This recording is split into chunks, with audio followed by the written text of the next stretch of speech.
ಆಗಿದೆ? ಪ್ರತಿಭಟನೆಗೆ ಅಂತಾನೆ ಬರ್ತೀನಿ ಸರ್. ನಾನೊಬ್ಳು ಹಿಂದೂ ಆಗಿ ಬಂದಿದ್ದಂತೂ ನಿಜ. ಅದು ಏನೇನ್ ನಡೀತೈತೆ ಅಂತ ನಾನು ವಿಡಿಯೋ ಮಾಡ್ಕೊಂಡು ಅಬ್ಸರ್ವ್ ಮಾಡ್ಕೊಂಡು ನನ್ನ ಪಾಡಿಗೆ ನಾನು ಹೋಗ್ತಾ ಇರ್ತೀನಿ.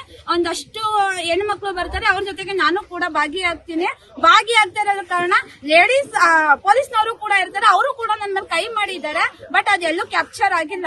ಬಟ್ ನಾನು ಅದನ್ನ ತಲೆಗೂ ಕೆಡಿಸ್ಕೊಂಡಿಲ್ಲ. ಬಟ್ ಬರ್ಬೇಕಾದ್ರೆ ತುಂಬಾ ಕ್ರೌಡ್ ಇತ್ತು, ಹಂಗಾಗಿ ಯಾರೋ ಹುಡುಗರು ಹಿಂದೆಯಿಂದ ತಳ್ಳಿದ್ರು ಅನ್ನೋ ಒಂದೇ ಕಾರಣಕ್ಕೋಸ್ಕರ ಪೊಲೀಸ್ನವ್ರು ಬಂದು ನನ್ನ ಮೇಲೆ ಕೈ ಮಾಡಿದ್ದಾರೆ. ಏಕಾಏಕಿ ಕೈ ಮಾಡಿದ್ದಾರೆ ಸರ್. ತುಂಬಾ ಜನದ ಮೇಲೆ, ಹುಡುಗಿರಿಗೆ ತುಂಬಾ ಕಾಲ್ ಏಟಾಗಿದೆ, ಅವರೆಲ್ಲ ಹಾಸ್ಪಿಟಲ್ ಅಡ್ಮಿಟ್ ಆಗಿದ್ದಾರೆ. ಅವರೆಲ್ಲಾರು ಹೆಣ್ಮಕ್ಳ ಬಗ್ಗೆ ನಾನ್ ಕೇಳೋದಷ್ಟೇನೆ, ಅವನು ಸಸ್ಪೆಂಡ್ ಆಗ್ಬೇಕು ಸರ್. ನಾನ್ ಮರ್ಯಾದೆ ಕೊಡಲ್ಲ, ಯಾವ್ದೇ ಪೊಲೀಸ್ ನನ್ಗೂ ನಾನು ಮರ್ಯಾದೆ ಕೊಡಲ್ಲ. ಅವ್ನು ಸಸ್ಪೆಂಡ್ ಆಗ್ಬೇಕಷ್ಟೇ. ಯಾರು ಹೊಡೆದ್ರು ಅಂತ ಇಲ್ಲ ಸರ್, ವಿಡಿಯೋದಲ್ಲಿ ತೋರಿಸ್ತೀನಿ ಇದೆ. ಅವ್ನು ಸಸ್ಪೆಂಡ್ ಆಗ್ಬೇಕಷ್ಟೇ. ನಾಳೆ ಯಾರೆಲ್ಲ ಬರ್ತಾರೆ ಅವ್ರನ್ನೆಲ್ಲ ನಾನು ಮೀಟ್ ಮಾಡ್ತೀನಿ. ನಾಳೆ ಅಲ್ಲಾಗಿಲ್ಲ ನಾನು ದೂರ್ ಕೊಡಕ್ ನಾನು ಮುಂದ್ ಬರ್ತೀನಿ. ಅಂದ್ರೆ ದೂರ್ ಕೊಡ್ತೀನಿ ಖಂಡಿತ. ನಾಳೆ ಏನೋ ಅವ್ರು ಆಕ್ಷನ್ ತಗೊಂಡಿಲ್ಲ, ಇಲ್ಲ ಬಂದ್ ಕೇರ್ ಮಾಡಿಲ್ಲ ಅಂದ್ರೆ ನಾನು ಆಕ್ಷನ್ ತಗೊಂಡು. ಅದೇ ತಮ್ಮನ್ನ ದೂಡಿ ತಲ್ಲಿ ಬಿದ್ದಿದ್ದ ಹೇಗೆ? ಇಲ್ಲ ಸರ್, ನನ್ ಪಾಡಿ ನಾನು ಹೋಗ್ತಿರೋರ್ಗೆ ಹೊಡೆದಿರೋದು. ಬೇಕಾದ್ರೆ ಅಬ್ಸರ್ವ್ ಮಾಡಿ ಸರ್, ವಿಡಿಯೋದಲ್ಲಿದೆ. ಅವ್ರು ನನ್ ಪಾಡಿ ನಾನು ಹೋಗ್ತಾ ಇದ್ದೀನಿ, ಓಡೋಗ್ತಾ ಇದ್ದೀನಿ, ಹೊಡಿತಾ ಇದ್ದೀರಲ್ಲ ಎಲ್ರಿಗೂ ಅಂತ. ನಾನು ಓಡೋಗ್ತಿರೋರು ಓಡಿಸ್ಕೊಂಡ್ ಬಂದು ಹೊಡಿತಾರೆ ಅಂತಂದ್ರೆ ಇವನಿಗೆ ಯಾರು ಅಧಿಕಾರ ಕೊಟ್ಟಿದ್ದಾರೆ? ನಾನ್ ಕೇಳೋದಿಷ್ಟೇ ಸರ್. ಅವ್ನ್ ಏನೇ ಇರ್ಲಿ ಅವ್ನ್ ಮನೇಲಿ ಇಟ್ಕೊಬೇಕು ಸರ್. ಕಂಡವ್ರ ಮನೆ ಹೆಣ್ಮಕ್ಳ ಮೇಲೆ ಏನೋ ಕೈ ಮಾಡ್ತಾನೆ. ಅವರಿಗೆ ಕೈ ಮಾಡಕ್ಕೆ ರೂಲ್ಸ್ ಕೊಟ್ಟಿದ್ಯಾರು? ಸೇಫ್ಟಿ ತಾನೇ ಬರ್ತೀರಾ ನೀವು, ಸೇಫ್ಟಿನ ನೋಡ್ಬೇಕು.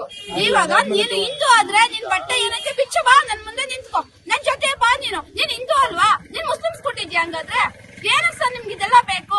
ನಾನ್ ಲೇಡೀಸ್ ಆಫೀಸ್ ಅವ್ರಿಗೆ ಹೇಳೋದಷ್ಟೇ, ಜೆಂಟ್ಸ್ ಅವ್ರಿಗೆ ಹೇಳೋದು ಅಷ್ಟೇ. ನೀವ್ ಹಿಂದೂ ಆಗಿದ್ರೆ ನಮ್ ಜೊತೆ ಬಂದ್ ಕೈ ಜೋಡಿಸ್ಬೇಕಿತ್ತು. ಯಾಕೆ ಬಂದ್ ಕೈ ಜೋಡಿಸಿಲ್ಲ? ಹಂಗ ನೀವು ಮುಸ್ಲಿಮ್ಸ್ ಕೊಟ್ಟಿದ್ದೀರಾ? ಸಾವಿರ ಕೊಟ್ಟಿದ್ದೀರಾ ಸರ್ ನೀವು? ಹೇಳಿ. ನಾನೊಬ್ಳು ಹಿಂದೂ, ಈಗಲೂ ಹೊಡೆದು ಸಾಯಿಸ್ಬಿಡಿ, ನಾನು ಸಾಯಕ್ ನಾನು ರೆಡಿ ಇದ್ದೀನಿ. ಬಟ್ ಹಿಂದಿಂದ ಬಂದು ಅಟ್ಯಾಕ್ ಮಾಡ್ತಾರೆ ಅಂತ ಅಂದ್ರೆ ಒಂದ್ ಹೆಣ್ಣಿಗೆ ಯಾವ ತರ ಇದೆ? ನಮ್ ಸರ್ಕಾರ ಎಲ್ಲೋಗಿದೆ ಸರ್? ಸಿದ್ದರಾಮಯ್ಯ ಅವ್ರಿಗೆ ಕೇಳೋದಿಷ್ಟೇನೆ, ನಮ್ಗೆ ಎಲ್ಲೂ ಕೂಡ ಸ್ವಾತಂತ್ರ್ಯ ಇಲ್ಲ ಹೆಣ್ಮಕ್ಳುಗಳಿಗೆ. ಇದೊಂದು ನಮಗ್ ಮಾಡ್ಕೊಡ್ಬೇಕಷ್ಟೇನೆ. ಏನಿದೆ ನಾಳೆ ಬಂದು ನನ್ನ ಮೀಟ್ ಆಗ್ಲೇಬೇಕು ಸರ್. ಈಗ MLC ಮಾಡ್ಸಿದ್ದೀರಾ? ಮಾಡ್ಸಿದ್ದೀನಿ ಸರ್, ಮಾಡ್ಸಿದ್ದೀನಿ. ನಾಳೆ ಬಂದು ಇಲ್ಲೇನೋ ಆಗ್ಲಿಲ್ಲ ಅಂದ್ರೆ ನಾನು ದೂರ್ ಕೊಡಕ್ ರೆಡಿ ಆಗ್ತೀನಿ. ದೂರ್ ಕೊಡ್ತೀರಾ ವಿತ್ ವಿಡಿಯೋ ಸಮೇತ? ಇದೆ ಸರ್ ವಿಡಿಯೋ. ಪ್ರತಿ ಒಂದ್ ಕಡೆ CM ಅವ್ರಿಗೂ ಕೂಡ ತಲುಪಿದೆ ಸರ್ ವಿಡಿಯೋ. ನಮ್ಗೆ ಕೆಲಸ ಮಾಡಕ್ ಬಿಡ್ತಿಲ್ಲ. ಎಲ್ಲಾರು ಬಂದು ಬಂದು ಬಂದು ಏನಿದು ವಿಡಿಯೋ, ಏನಿದು ಸಾಕಾಗ್ಬಿಟ್ಟಿದೆ ಸರ್ ನನ್ಗೂನು. ಯಾವನ ಹತ್ರ ನಾವು ಹೊಡೆಸ್ಕೊಂಡು ಅವಮಾನ ಮಾಡಿಸ್ಕೊಂಡು ಏನೈತೆ ಸರ್ ನಮ್ಗೆ? ನಾವು ದುಡ್ಕೋ ತಿಂತಾ ಇದೀವಿ, ಇವ್ರು ಭಿಕ್ಷೆ ಬಿಡ್ಕೊ ತಿಂತಿದ್ದಾರೆ ಅಷ್ಟೇನೆ. ಎಂದಕ್ಕಷ್ಟೇ ಇವರು ಬೇಡವರು ನಿಯತ್ತಾಗಿರ್ಬೇಕು ಸರ್. ಅದಕ್ಕೆ ಬಂದು ಕಂಡವ್ರ ಮನೆ ಹೆಣ್ಮಕ್ಳ ಮೇಲೆಲ್ಲ ದೌರ್ಜನ್ಯ ಅವ್ರದ್ದು.